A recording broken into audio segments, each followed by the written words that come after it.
جو نظم لکھی ہے اس کا نام ہے ہم نہیں جانتے. دیکھیے یہ نظم اطالوی زبان پر ہے، لیکن اس کا ترجمہ کس نے کیا ہے؟ زاہدہ زیدی. پہلا کوشچن آپ سے یہ پوچھا جائے گا یوجنو مونتالے نے کون سی نظم لکھی ہے؟ یوجنو مونتالے نے ہم نہیں جانتے نظم لکھی. کس زبان میں لکھی ہے؟ اطالوی زبان. اور اس زبان کو ہے نا اردو زبان میں کس نے ٹرانسلیٹ کیا ہے؟ زاہدہ زیدی. 1 نمبر مل گیا، 100% آیا کوشچن. آگے بڑھتے ہیں. یوجنو مونتالے نے جو نظم لکھی ہے اس کو 3 حصے میں تقسیم کیا گیا ہے. ایک ہے نا امیدی پر، دوسرا ہے امید پر، اور تیسرا امید پر کام کرنا. جس کو بولتے ہیں بھروسہ دے. چلو بھائی بھروسہ دے تو آگے بڑھیں. آئیے آپ لوگ کتاب کھول لیں گے، پیج نمبر آپ اپنے سے کھول لیجیے گا، پیج نمبر 142 ہے نا. اس میں آپ دیکھیں گے شاعر کہتا ہے ہم نہیں جانتے کہ کل کیسی ہوگی مسرت سے پر یا کہ غم کے دھندلکوں میں لپٹی ہوئی. دیکھو یہ نظم گرچہ آزاد نظم ہے، لیکن آپ دیکھیں گے اس نظم میں بہت قیمتی باتیں کہی ہے. بلا شبہ نہ ہم جانتے ہیں نہ آپ جانتے ہیں، کوئی یہ بات نہیں جانتا کہ کل کیسی ہوگی. ہم نہیں جانتے کہ کل کیسی ہوگی، ہے نا. کل کا کیا ٹھکانا ہے کوئی پتہ نہیں. اسی لیے کسی آسان شاعر نے آسان لفظ میں ایک بات کہی تھی کہ کل نہ کر کیونکہ کل کا کوئی بھروسہ نہیں. کل نہ کر کیونکہ کل کا کوئی بھروسہ نہیں. ہو سکتا ہے کہ ابھی ہم لوگ ہنس رہے ہیں، کھیل رہے ہیں، ابھی ہم ویڈیو بنا رہے ہیں یا پھر آپ کو سمجھا رہے ہیں، یا پھر کیا کلاس ویڈیو ریکارڈ ہو رہا ہے، یا پھر کیا ہے ہم سب ابھی سمجھ رہے ہیں. اچانک سے کوئی بات ہو جائے، یا پھر ہو سکتا ہے کہ اچانک سے کوئی بہت بڑی خوشی کی بات ہے، لاٹری لگ جائے 1 کروڑ روپے کا کوئی آ جائے، ہے نا. کچھ بھی ہو سکتا ہے. تو ہم نہیں جانتے کہ مسرت سے پر یا کہ غم کے دھندلکوں میں لپٹی ہوئی. ہم نہیں جانتے کہ ہم کو یہ راہ پر پیچ و خم نو بناؤ وادیوں کوہ ساروں شباب آفری مرغزاروں میں لے جائیں گے. سب کا میننگ آپ دیکھ سکتے ہیں. ارے مطلب سمپل کہنے کا مطلب ہے کہ ہم کو کچھ پتہ نہیں ہے یہ پرپیچ اور یہ اس میں دقت والے راستے کہاں لے کر جائیں گے. نئے وادیوں میں لے کر جائیں گے، یا پھر شباب آفری، شباب مطلب جوان، اور اس میں مرغزاروں میں لے جائے گی. کیا کرے گی کچھ سمجھ میں نہیں آ رہا ہے نا. ہم نہیں جانتے کہ کیا ہوگا، ہم نہیں جانتے کہ کیا ہوگا. ارے اس میں ہم کو نہیں پتہ کہ بولے تو یہ وادی، یہ گھاٹی، یا پھر یہ بولے تو یہ جوانی کے اس میں لے کر جائے گا، یا یہ مرغزار یعنی یہ سبزہ زار جگہوں پر لے کر جائے گا. اور ایک بار کیا ہے تو یہ سب ورڈ ہو گئے. یا کہ پرہول تاریک پاتال میں، یا کہ پرہول تاریک پاتال میں. یا یہ تو بہت اچھی بات ہوئی کہ چوٹی پہ چڑھائے گا یا پہاڑ پر چڑھائے گا، یا پھر کیا جوانی کی مستی کروائے گا، یا پھر کیا کر دے گا پرہول خوفناک. پرہول مطلب خوفناک. اور اس میں پرہول تاریک پیدا ہے نا، خوف سے بھرے ہوئے بولے تو پاتال میں ہم کو لے کر چلا جائے. کوئی ٹھکانا نہیں کل کیا ہوگا، اس کو کوئی ٹھکانا. مایوسی ہے کہ نہیں؟ کوئی نظم میں مایوسی نظر آ رہی. اس کے بعد شاعر کہتا ہے کہ یا اگر ڈوب جائے اندھیری گھپاؤں میں نور سحر. یا یہ بھی ہو سکتا ہے کہ بولے تو ہے نا کہ نور سحر یعنی صبح کا جو نور تھا ہے نا، صبح کی جو روشنی تھی وہ کس میں ڈوب جائے؟ اندھیری گھپاؤں میں، اندھیری بادلوں میں کیا ہو جائے؟ چھپ جائے. کیا ہو جائے بولی تو چھپ جائے. اب کتاب کھولیے گا، اس میں دیکھیے اگلا لائن لکھتے ہیں کہ یہ بھی ممکن ہے کچھ اجنبی سرحدوں سے ہمارے قدم جا ملے. یہ بھی ہو سکتا ہے کہ میرا قدم کسی اس میں اجنبی سرحد سے جا مل جائے، ہے نا. یہ بھی ممکن ہے یہ دیومالا روایت کہنا یہ تاریخ جن سے تراشا گیا قصہ زندگی کا بدن ایک مبہم اندھیرے میں کھو جائیں گے. پھر زندگی وہ حکایت جس کی ترسیل ممکن نہ ہو. پورے اس میں کہنے کا مطلب یہ کہ یہ ممکن ہی نہیں ہے. اس میں کہ ایسا بھی ہو سکتا ہے کہ جو جن تاریخ سے جس پرانے زمانے میں ہم چلے جائیں جہاں پر جس طرح سے ہماری زندگی بنایا گیا تھا، جن سے قصے زندگی کا بدن تراشا گیا تھا، ان تمام چیزوں میں مبہم اندھیرے میں وہ تمام چیزیں کھو جائیں، پتہ ہی نہیں چلے کیا ہو گیا. مطلب ریکارڈ غائب. کیا بولتے ہیں اس کو؟ ریکارڈ کا.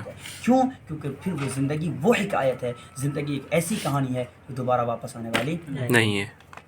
زندگی واپس آنے والی کیونکہ جو کہتے ہیں گیا وقت پھر ہاتھ آتا نہیں. کیونکہ ایک سوال پوچھا جاتا ہے، بہت قیمتی سوال، 100% کوشچن پوچھا جائے گا کہ زندگی کو ناقابل ترسیل حکایت کیوں کہا ہے اس میں، یا زندگی کی ترسیل ممکن کیوں نہیں ہے؟ کیونکہ زندگی میں جو چیز ایک بار ہو جاتی ہے پھر وہ دوبارہ نہیں ہوتی. اس لیے زندگی کو کیا کہا گیا ہے؟ ناقابل ترسیل حکایت کہا.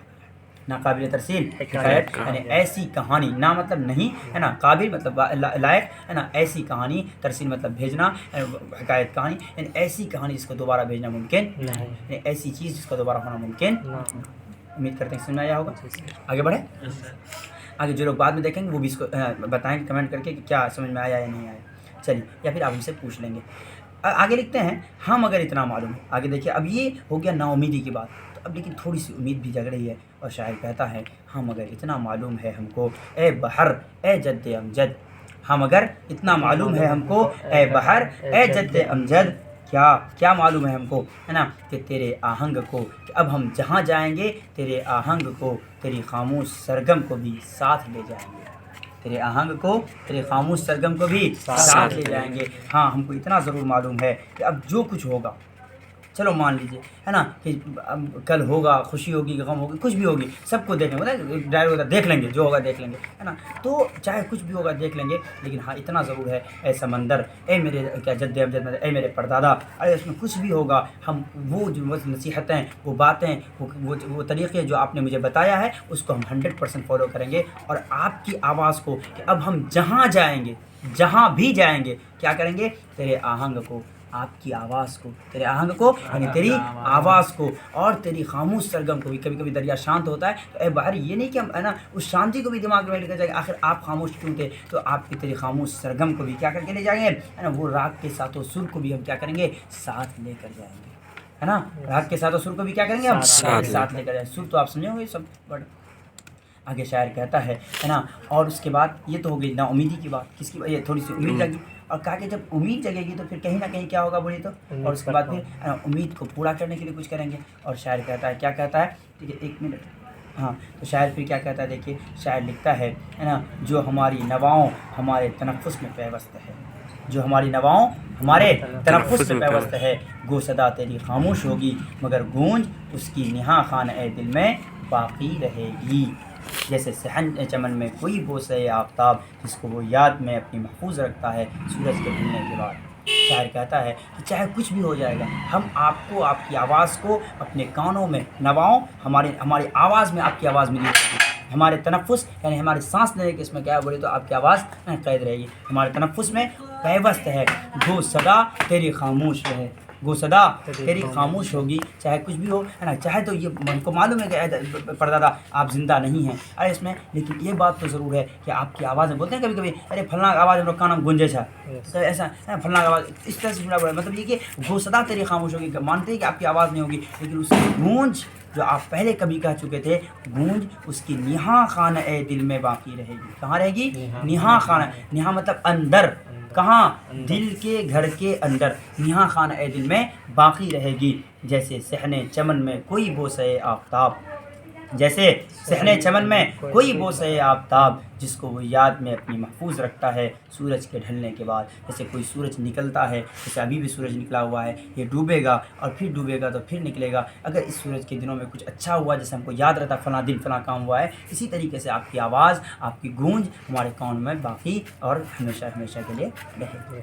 آخری پیراگراف میں ایک بات اور کہتے ہیں، جب ایسا ہوگا تو کیا کہیں گے، اور ایک روز تیری عنایت کے پروردہ وہ بے صدا لفظ جس میں تیرا لمس پوشیدہ ہے، خاموشی اور واماندگی سے گزر کر ہماری رگوں میں اتر آئیں گے، اور ہم اپنے لب پر تیرا ذائقہ معجزن پائیں گے۔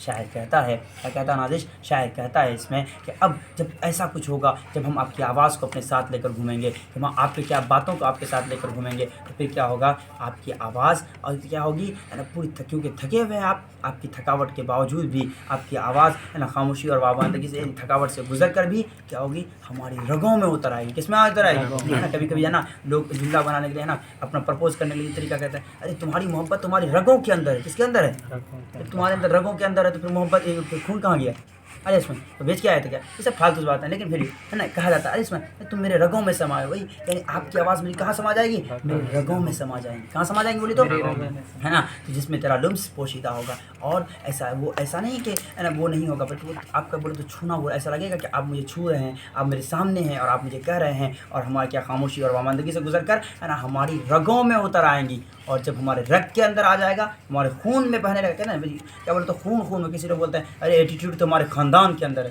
ہمارے خون میں بڑا ہے بھائی، اب جب آپ کی آوازیں، آپ کی گونج ہمارے کانوں تک پہنچیں گی، تو ہم اپنے لب پر تیرا ذائقہ معجزن پائیں گے، اور ہم اپنے لب پر تیرا ذائقہ کیا پائیں گے، معجزن پائیں گے، یعنی 100% آپ کا جو ذائقہ ہے، جو کیا آپ کی آواز کا مزہ ہم اور آپ اپنے پاس پائیں گے، اور کسی بھی حال میں، اور ایسا ویسا نہیں، ایسا لگے گا کہ وہ ٹھاٹھے مار رہے جو بولتے ہیں خون کھول رہا ہے آپ، کیونکہ آپ کی آوازیں میرے کس میں ہوں گی، میرے کانوں میں ہوں گی، میرے کیا بولے تو ہمارے یہاں خانہ ہے دل میں ہوگی، یعنی دل کے گھر کے اندر ہوں گی، تو وہ 100% کیا ہوگا، وہ ٹھاٹھے ماریں گی، اور اس کے ذریعے سے ہم کیا کچھ بھی کر لیں گے۔ ہے نا، سمجھ میں نہیں آیا؟ اس طرح سے اس نظم کا خلاصہ ہوتا ہے، اور اس نظم کو اطالوی زبان سے ترجمہ کرنے والی کون تھی؟ زاہدہ زیدی ہیں، اور انہوں نے اس کو ہے نا آسان لفظوں میں سمجھایا، اور امید کرتے ہیں کہ آپ کو اس غزل کی تشریح سمجھ میں آئی ہوگی کہ پہلے میں نا امیدی تھی، دوسرے میں امید تھی، اور آخر میں ہے نا امید پر تھوڑا سا کام ہے۔